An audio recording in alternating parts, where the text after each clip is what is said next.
Mesdames et messieurs, nous sommes de retour pour recevoir Maître Willy Wenga. Nous avons décidé de l'inviter par rapport à l'actualité qui reste dominée par la Cour constitutionnelle, le tirage au sort qui a lié à la Cour constitutionnelle. Est-ce légal? Ça répond au respect de la Constitution. Eh bien, ces questions seront décryptées avec Maître Willy Wenga, qu'on ne présente plus. Maître Willy Wenga, bonjour. Bonjour Crispin. Je suis content de vous retrouver ce matin sur mon plateau. Ah oui, c'est un effort. Parce que surtout que vous êtes arrivé cette nuit en présence de Kikuit. Oui, je viens de voyager la nuit. Actualité aidant, je suis là devant vous. Alors, Maître Willy Wenga, on va prendre ces tweets, Jocelyn. On peut revenir sur ces tweets? Alors, qu'est-ce qui s'est passé? Est-ce que le tirage au sort à la Cour constitutionnelle, oui, nous étions à l'Assemblée nationale lorsqu'on a voté la loi mettant en place la Cour constitutionnelle. Mais là, nous avons des réactions qui tombent. La Cour constitutionnelle est renouvelée par les tiers tous les 3 ans.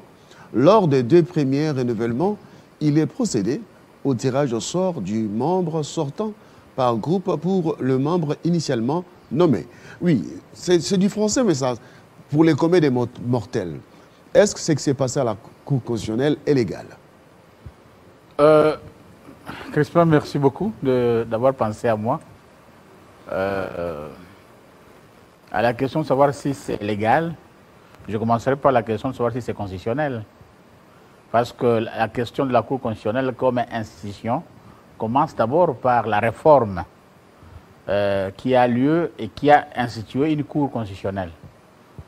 C'est légal, je répondais à cette question par rapport à la loi de 2013 qui a aussi consacré l'organisation et le fonctionnement de la Cour constitutionnelle. Et aussi, c'est réglementaire parce qu'il y a aussi un règlement qui est un texte qui organise aussi le fonctionnement de la Cour constitutionnelle.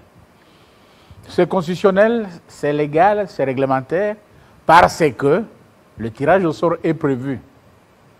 C'est d'abord ça le principe. Est-ce que le tirage au sort, pour ce qui s'est passé hier, rentre dans le cadre de la définition légale en termes de la périodicité? Je vais d'abord préciser que l'équipe, mieux le membre de la Cour constitutionnelle, sont aujourd'hui catégorisés par équipe. Parce que lorsqu'on parle d'initialement nommés, c'est-à-dire que les gens qui ont été nommés avant, puis après, et puis après. Alors, je vais comprendre. Les gens qui sont nommés après c'est-à-dire, par exemple, il y a le Parlement qui envoie les juges à la Cour constitutionnelle. Il y a l'institution présidente de la République qui choisit ses représentants. Il y a la justice la justice qui envoie aussi ses représentants. Et c'est dans cette optique-là qu'on peut comprendre où c'est par rapport à la périodicité des nominations. En fait, ce qu'il faut comprendre, Crispin et tous les téléspectateurs, c'est que lorsqu'on a nommé en 2014 le premier 9 membres de la Cour constitutionnelle, on a nommé à l'initiative du président de la République 3 membres de la Cour constitutionnelle, et le président Luamba, le président Kalonda et le professeur Luzolo Mbambi. L'Assemblée nationale et le Sénat avaient envoyé à l'époque Maître Wasenda, on nous avait envoyé Félix Vundouawe et on nous avait envoyé le professeur Banyakou. Et le Conseil supérieur de la magistrature avait envoyé le président Funga, Kilomba et Jean-Louis et Sambo. Voilà le 9 initialement nommés. Lorsqu'on parle d'initialement nommés, voilà le 9 initialement nommés. Et les 9 initialement nommés devaient faire objet du tirage au sort 3 ans après, en fonction de l'un par groupe. C'est-à-dire que dans le groupe de l'Assemblée nationale, on devait voir soit Vundouawi, soit Banyakou, soit Luzo, qu'est-ce que je dis là, Donc, on devait voir soit Maître Wasenda, soit le professeur Vundouawe, soit Banyakou, l'un tiré au sort dans ces groupes-là. Dans le groupe du Conseil supérieur de la magistrature, on devait voir le président Funga ou Kilomba ou Jean-Louis Sambo, l'un tiré au sort. Et dans le groupe désigné par le président de la République, on devait voir Luamba, Kalonda ou Luzolo tiré au sort. Vous voyez? Voilà les 3 groupes. Et dans chaque groupe de 3, le tirage au sort doit concerner l'un d'eux. Et lorsqu'on vous parle d'initialement nommé, voilà d'abord le 9 initialement nommé. Mais il s'est fait que, Crispin, que avant qu'il n'y ait le tirage au sort, en 2018, où devait intervenir le premier tirage au sort, il y a le président Kalonda, qui était désigné à l'initiative du président de la République, venait de mourir. Et il y a le professeur Banyakou et le professeur Essambo qui venaient de démissionner.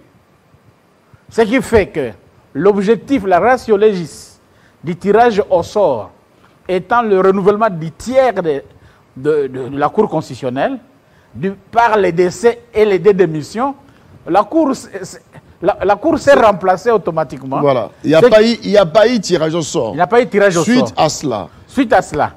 Ce qui fait que le président de la République a eu à désigner, à nommer de nouveaux membres de la Cour constitutionnelle relativement aux nouvelles présentations de nouveaux délégués.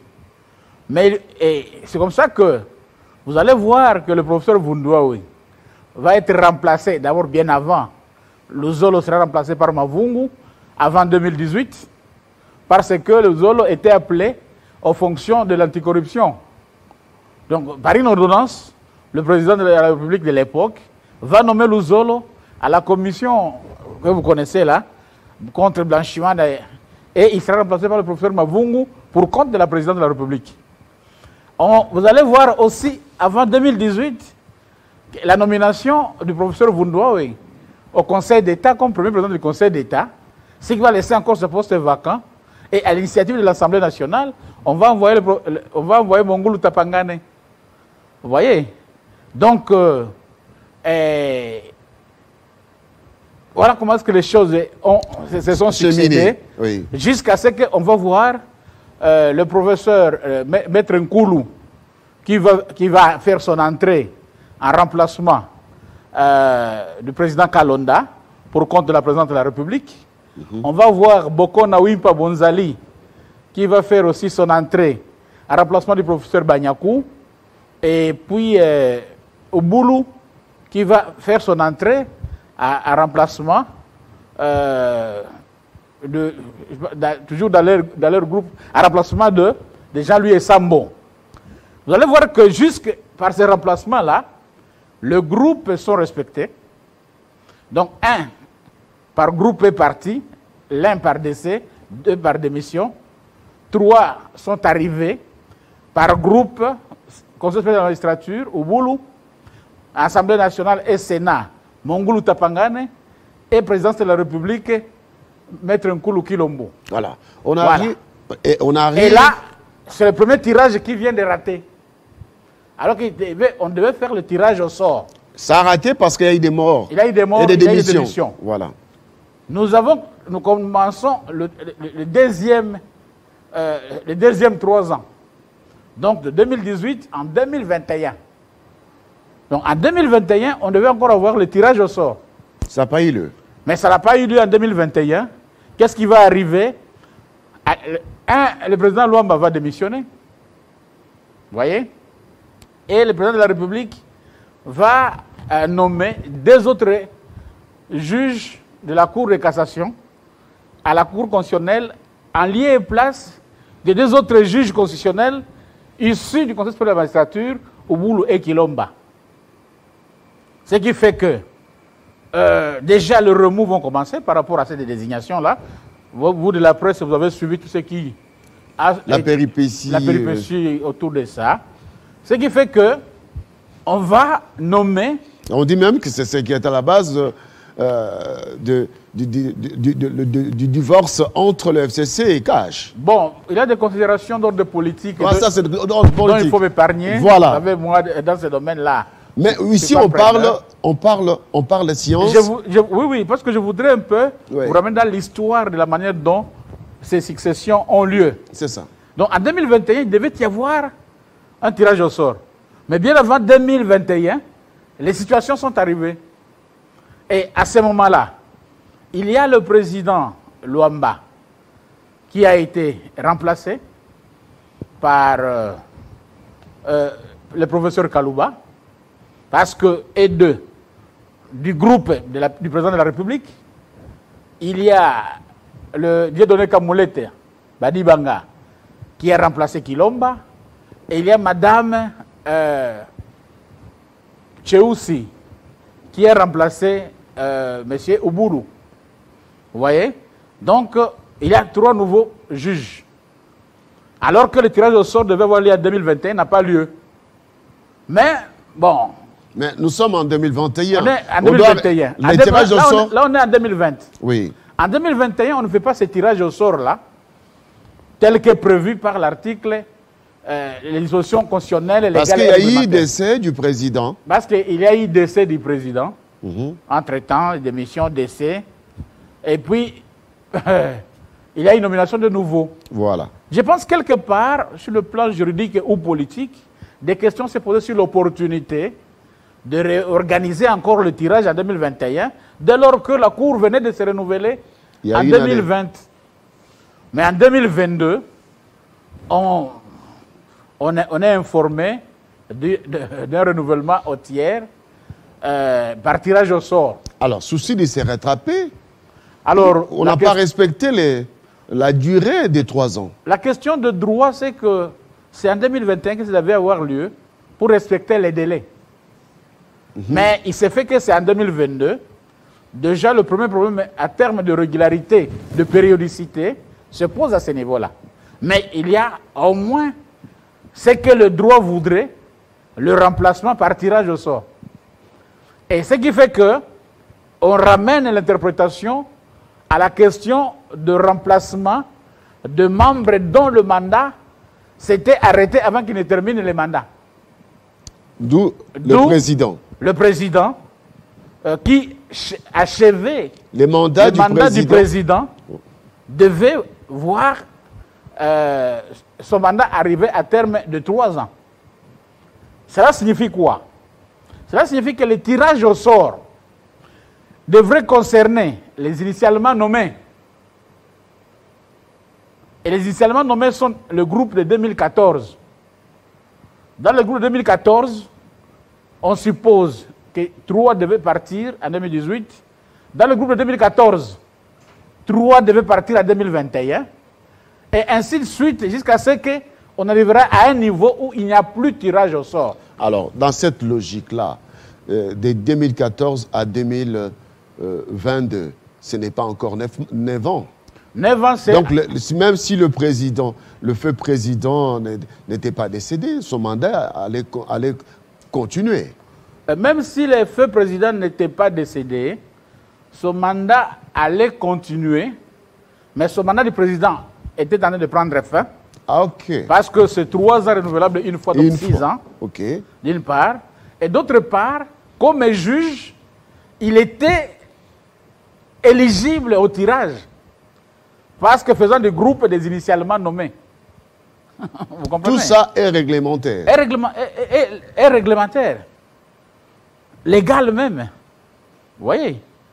Donc, c'est à ce niveau-là que se poserait le problème. Qui devait faire objet du tirage? Parce que le tirage en lui-même est légal. Même si en termes de délai, ça dépassait les délais. Parce que de plus d'une année, étant en mai 2022, c'est au moins un excédent d'1 année qu'on a observé pour procéder à ce tirage-là. Alors, lorsque vous parlez de fin de mandat et que le feu président, comme il était déjà fait mandat, il ne pouvait que être sujet du tirage au sort. Et comme le président Kalouba était dans la continuité du mandat du feu président Luamba, c'était normal qu'il soit dans le lot du tirage au sort. Est-ce que le tirage au sort peut sauver un président en exercice où on parle, oui, de 3 ans renouvelables une fois, où c'était catégoriquement qu'il devait changer, ne plus être président? Une chose qu'il faut retenir, Crispin, c'est on parlait des tirages au sort ou d'une décision. J'ai compris. C'est que le président de la Cour constitutionnelle est d'abord juge constitutionnel. Et c'est le mandat des juges qui emporte le mandat du président. Lorsque le président de la Cour constitutionnelle, comme juge constitutionnel, est emporté par le tirage au sort, signifie que le mandat du président, la fonction du président, même si cette fonction n'était pas encore arrivée à terme, cette fonction prend fin. Parce qu'il n'a plus la qualité de juge. Vous voyez? Mais dans le cas d'espèce, à la lecture de la Constitution, de la loi et du règlement, il y avait lieu de constater la fin du mandat du président. En 2021. En 2021. Mais comme on l'a amené en 2022, on pouvait constater la fin du mandat du président en 2022, mais de ne pas soumettre le mandat de juge de ce président-là au tirage dès lors qu'il ne fait pas partie du groupe des initialement nommés. Vous comprenez? Mais lorsque vous lisez la loi, en amont, la loi vous parle de tous les juges qui peuvent faire objet de tirage au sort. Mais c'est l'in fine de la disposition concernée qui vous précise que les juges concernés doivent être des juges initialement nommés. Donc la loi elle-même... Quand on parle d'initialement nommés, c'est les juges nommés en 2014. En 2014. Ça, c'est la loi qui le dit. Donc, en disant cela, le législateur a prévu de quelle manière se fera le tirage au sort, qui seront concernés par le tirage au sort. Et là, je pense que si, par exemple, le président Funga, qui a été nommé en 2014, aurait ses 8 ans en 2022, n'est-ce pas? Lui était concerné par le tirage. Mais il y a le président Ouassenda qui est de 2014, qui était concerné aussi par le tirage. Mais ici, le tirage qui a eu lieu n'a concerné Kalouba. Bon, le tirage qui a lieu ici n'a concerné que Kalouba et le président Funga, parce que le poste qu'occupait le juge Mongulu Tapangane Polycarpe était devenu un poste vacant du fait du décès de Mongulu Tapangane il y a 2 semaines. Et si Mongulu Tapangane était en vie, on mettrait en jeu le tirage de 3 juges. Vous comprenez? Alors, comme l'un est décédé, le poste devient vacant, il n'y a que 2 qui restent vivants. 2 juges devaient faire objet du tirage au sort, mais les 2 juges-là, du tirage au sort ne devaient pas être ceux nommés il y a 2 ans, vous voyez, mais ceux initialement nommés.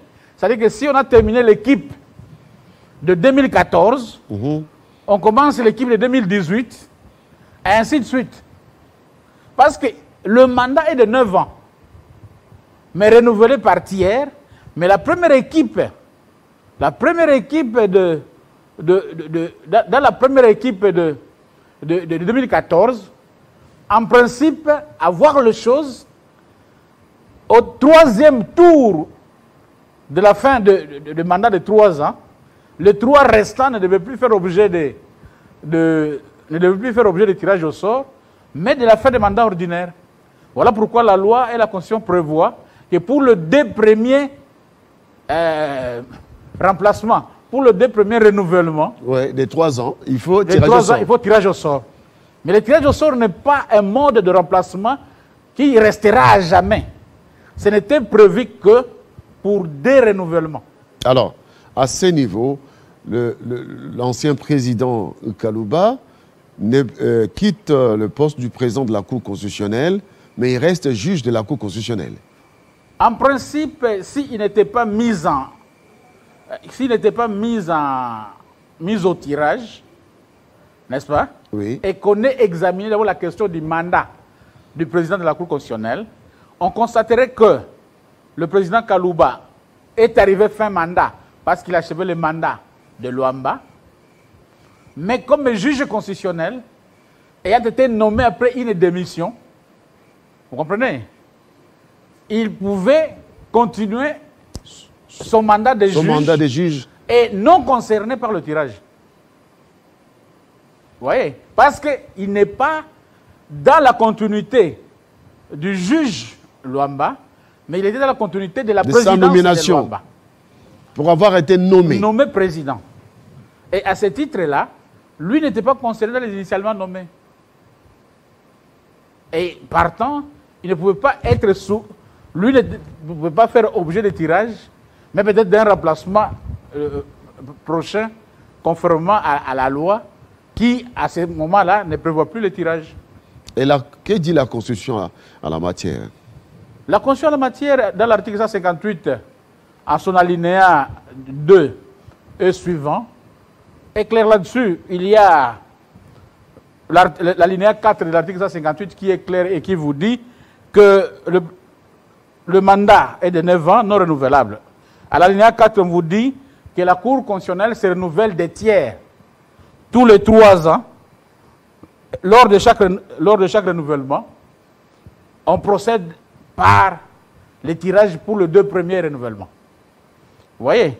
Et lorsque vous regardez la loi elle-même, c'est l'article 2 de la loi organique et portant organisation et fonctionnement de la Cour constitutionnelle. C'est la disposition à l'article 2, à son alinéa pertinente, il vous donne les éléments et il vous dit le mandat est de 9 ans, renouvelable, n'est-ce pas? Non renouvelable. Et là, ça répète encore la question de renouvellement par tiers, tous les 3 ans. Et d'ailleurs, c'est dans la loi qu'on trouve même la précision sur les initialement nommés. Ok. Ouais. Voilà. Donc, la loi est claire, mais il y a quand même l'ambiguïté quelque part. Il y a quand même l'ambiguïté. Et la disposition dont je parlais de la loi, c'est l'article 6. L'article 6. L'ambiguïté se trouve dans le fait que le président Kalouba se trouve dans la continuité du mandat du feu président Luamba décédé, mais il se trouve aussi dans la logique où il doit bénéficier de son mandat, étant donné qu'il a été nommé par le président de la République pour un nouveau mandat. Donc il termine le mandat du président, mais il doit continuer comme juge. Bon, c'est-à-dire le raisonnement, c'est que en étant nommé juge constitutionnel, il est nommé par le président de la République. Mais est-il pour achever un mandat? Si oui, à ce moment-là, il est concerné par le tirage. Mais si son mandat était son nouveau mandat. Mais qu'est-ce que stipule l'ordonnance de sa nomination? Est nommé membre de la Cour constitutionnelle, Kalouba Diboué Dieudonné, Badibanga, Dieudonné Badibanga, Kamoulete Badibanga, et puis Apende, comme le nom de la maman. Voilà. Ouais. Mais c'est pas. Ils étaient nommés. C'est la même ordonnance. Mais il n'est pas indiqué que ce sont dans la continuité du mandat de Luamba. Non, l'ordonnance ne le dit pas. L'ordonnance ne dit pas qu'un remplacement de... Non. L'ordonnance ne dit pas ça. Alors, l'actuel qui est nommé, je suis en train de me poser la question, il est aussi dans la continuité de Luamba ou pas? Non. D'abord, il n'y a pas encore un nommé. Parce que cette confusion-là risque de s'enliser. On sait que celui qui est là doit avoir été désigné comme intérimaire. Intérimaire. Ouais. Et il a été nommé dans la même ordonnance avec Kalouba, avec Madame Asengo, voilà. Asengo Tcheous, tel que je vois là sur l'image. C'est le président Kamoulete Badibanga, qui est donné aussi, comme Kalouba. Ils sont de la même ordonnance. Vous voyez? Et on m'informe qu'il a été désigné nouveau président. Mais il n'a pas encore nouveau président à la Cour constitutionnelle. Il a avoir un intérimaire parce qu'il a une procédure pour avoir un président de la Cour constitutionnelle. Il faut qu'il soit élu par ses pairs. Par ses pairs. Et dans une plénière. Or, lui ne veut pas être élu maintenant président parce que les 3 ayant quitté, la Cour constitutionnelle aujourd'hui serait composée de 6 membres seulement. Vous comprenez? Or, la Cour ne peut pas siéger à moins de 7 membres. Donc, il faut la nomination de 3 autres membres. Il faut d'abord que le président de la République puisse recevoir les procès-verbaux des désignations de nouveaux membres par l'Assemblée nationale et le Conseil supérieur de la magistrature, parce que la loi dit que dans les 48 heures de la désignation par les 2 groupes autres que le président de la République, le procès-verbaux de désignation de ces délégués-là par les 2 groupes doivent être envoyés au président de la République pour qu'ensemble avec son délégué à lui ou ses délégués à lui, il puisse couler ses noms dans une ordonnance pour l'investiture de ces juges de la Cour constitutionnelle. Jusqu'à ce jour, ce n'est pas encore le cas. Jusqu'à ce jour, hier seulement. Bon, je ne pense pas que avant le tirage au sort, il y a eu une plénière pour élire un nouveau président. On ne peut pas le faire parce que... Est-ce que la loi prévoit qu'il y ait un intérimaire? Oui, la loi ne prévoit pas qu'il y ait un intérimaire, mais c'est le règlement intérieur. Le règlement intérieur de la Cour constitutionnelle, à l'article 18, il parle d'empêchement. L'article 18 du règlement intérieur, parce que moi, vous savez, moi personnellement, c'est qu'est dit la loi? C'est la loi ou rien. Le règlement intérieur de la Cour constitutionnelle prévoit à l'article 18 qu'en cas d'empêchement du président, le membre le plus ancien assure l'intérim. Voilà là où le mot intérim entre dans les textes de la Cour constitutionnelle. Donc, alors, est-ce que Dieudonné Kamoleta est membre le plus ancien? Non.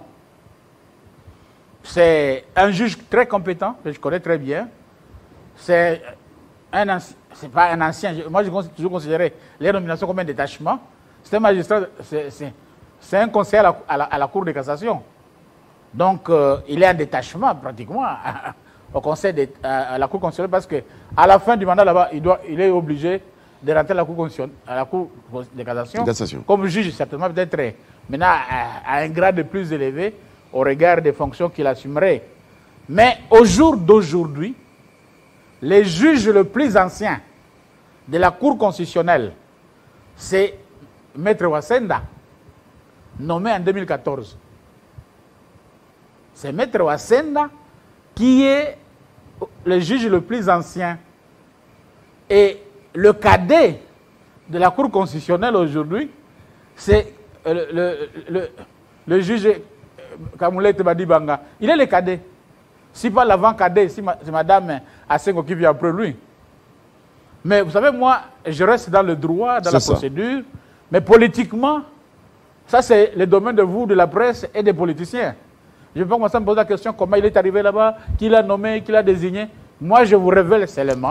La loi dit en cas de l'empêchement. En cas d'empêchement, c'est le règlement intérieur. Voilà, en cas, la Cour constitutionnelle. Voilà. En cas d'empêchement, l'article 18, l'intérim est exercé par le juge le plus ancien. En cas d'empêchement. Oui. Mais là, le président n'est pas empêché.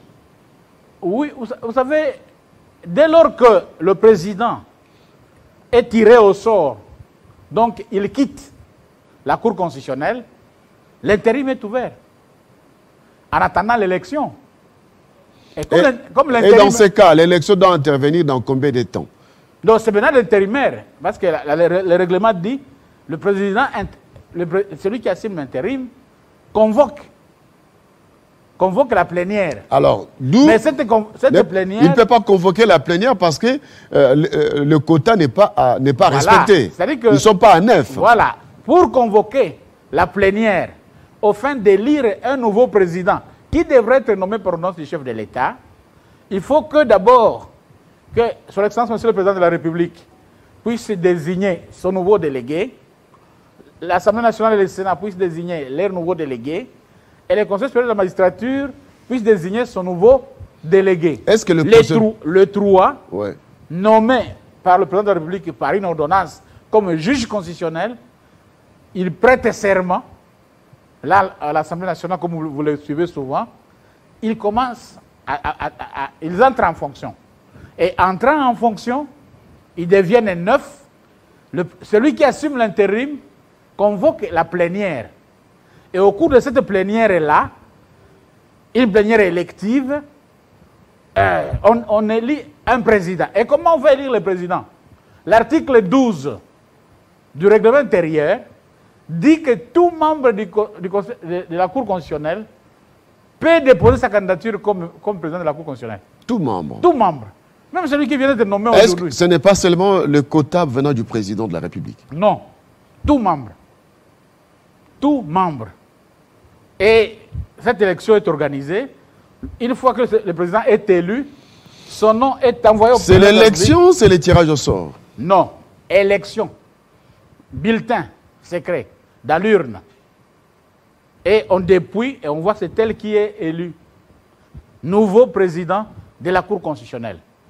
En dehors de l'élection, en dehors de la nomination de l'élu par l'ordonnance du président de la République, tout celui qui exerce ces fonctions-là ne l'exerce qu'à titre intérimaire. Mais conformément au règlement... L'intérim peut prendre combien de temps?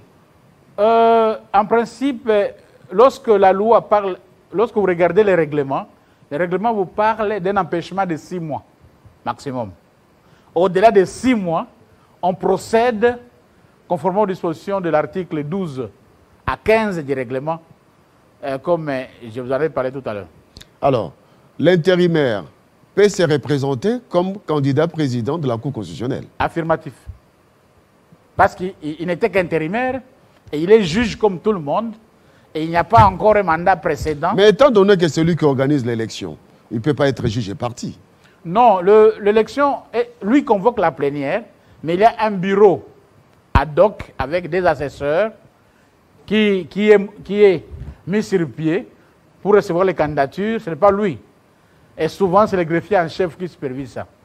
Le greffier en chef. Maître Willy Wenga, merci beaucoup. C'est moi qui vous remercie.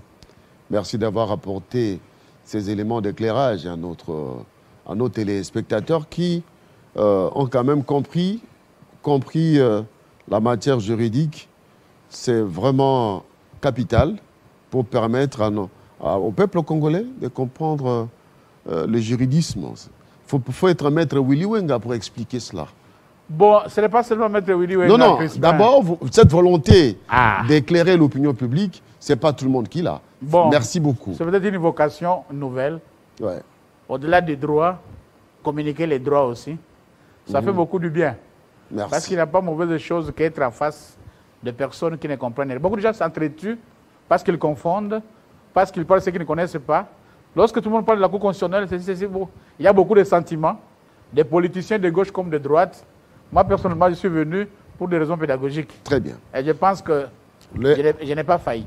Merci beaucoup. Vous n'avez pas du tout failli. Vous avez très bien décrypté. Merci d'avoir accepté l'invitation. On vous attendra dans d'autres émissions. Pourquoi pas, si l'actualité l'oblige. Ma disponibilité vous est rassurée. À bientôt donc, mesdames et messieurs. Merci.